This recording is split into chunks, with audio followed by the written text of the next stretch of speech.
പാലക്കാട് അട്ടപ്പാടി പുത്തൂർ ഗ്രാമപഞ്ചായത്ത് പ്രസിഡന്റ് ജ്യോതി അനിൽകുമാറിന്റെ വീട്ടിൽ വിജിലൻസ് പരിശോധന. കോടതി ഉത്തരവ് പ്രകാരം വനവാസികൾക്ക് ഭൂമി നൽകിയതുമായി ബന്ധപ്പെട്ടുള്ള പരാതിയിലാണ് പരിശോധന നടക്കുന്നത്. പാലക്കാട് വിജിലൻസ് ടീമിന്റെ നേതൃത്വത്തിലാണ് പരിശോധന. കൂടുതൽ വിവരങ്ങളുമായി അരുൺ ആലത്തൂർ ചേരുന്നു. അരുൺ, പാലക്കാട് അട്ടപ്പാടി പുത്തൂർ ഗ്രാമപഞ്ചായത്ത് പ്രസിഡന്റ് ജ്യോതി അനിൽകുമാറിന്റെ വീട്ടിൽ വിജിലൻസ് പരിശോധന പുരോഗമിക്കുകയാണല്ലോ. എന്ത് പരാതിയുടെ അടിസ്ഥാനത്തിലാണ് നിലവിലിപ്പോൾ വിജിലൻസ് പരിശോധന നടക്കുന്നത്?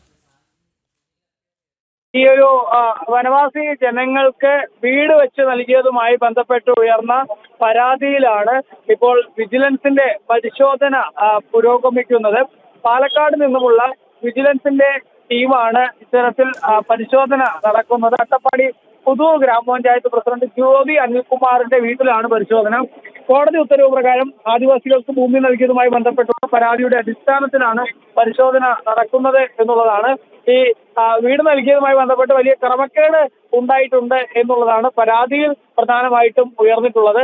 ഇതാണ് ഇപ്പോൾ വിജിലൻസ് പരിശോധിക്കുന്നത്. ശരി, അരുണാലത്തൂറാണ് വിവരങ്ങൾ നൽകിയത്.